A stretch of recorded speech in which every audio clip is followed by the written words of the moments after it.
Pemirsa, salah satu kriteria penting yang perlu dimiliki para politikus dan wakil rakyat yaitu bagaimana mereka mampu mendengar dan merasakan penderitaan rakyat. Tes dan pendidikan empati seyogyanya menjadi bagian yang mungkin perlu dijalani para politikus dan calon wakil rakyat di Republik tercinta.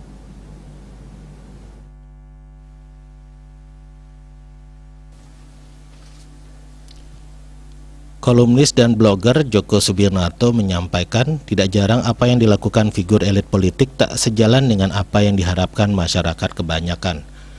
Beberapa kali masyarakat mendengar bagaimana di tengah kesulitan hidup yang dilakoni sebagian besar masyarakat, sekelompok politikus yang kebetulan telah terpilih menjadi wakil rakyat justru meminta tambahan fasilitas atau gaji yang lebih menggiurkan. Contoh lain, beberapa waktu lalu, saat rakyat tengah dibelit berbagai kesulitan akibat pandemi COVID-19 berkepanjangan, sejumlah elit politik justru ramai-ramai berpesta baliho di ruang-ruang publik.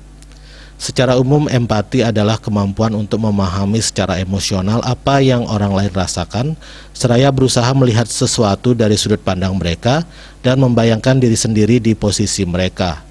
Singkatnya, empati adalah bagaimana menempatkan diri pada posisi orang lain dan sekaligus merasakan apa yang seharusnya mereka rasakan. Mereka yang tidak mampu menempatkan diri pada posisi orang lain dan juga tidak mampu merasakan apa yang dialami orang lain bisa dianggap sebagai kurang empati. Ketika melihat seseorang di tengah menderita, kita mungkin dapat langsung membayangkan diri kita sedang mengalami seperti orang tersebut. Kemampuan untuk berempati memungkinkan kita mampu memahami emosi yang dirasakan orang lain. Wajar dan manusiawi setiap kali orang mengalami penderitaan, kesulitan atau masalah, ia menginginkan orang lain memahami apa yang mereka alami. Tetapi dalam kehidupan modern sekarang, persaingan di hampir semua bidang kehidupan begitu sengit, empati kerap terpinggirkan. Orang-orang kini lebih disibukkan dengan kepentingannya masing-masing. Di sejumlah negara, tes empati bersama tes integritas telah lazim digunakan untuk menyaring calon-calon pejabat atau calon pemimpin sebelum mereka diberi tanggung jawab sebuah jabatan atau posisi tertentu.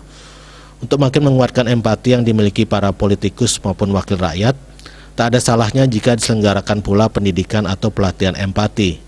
Dengan demikian, pada saat politikus mengambil keputusan maupun tindakan politik, keputusan dan tindakan mereka benar-benar mempresentasikan aspirasi, kehendak, dan kepentingan rakyat. Bali Post melaporkan.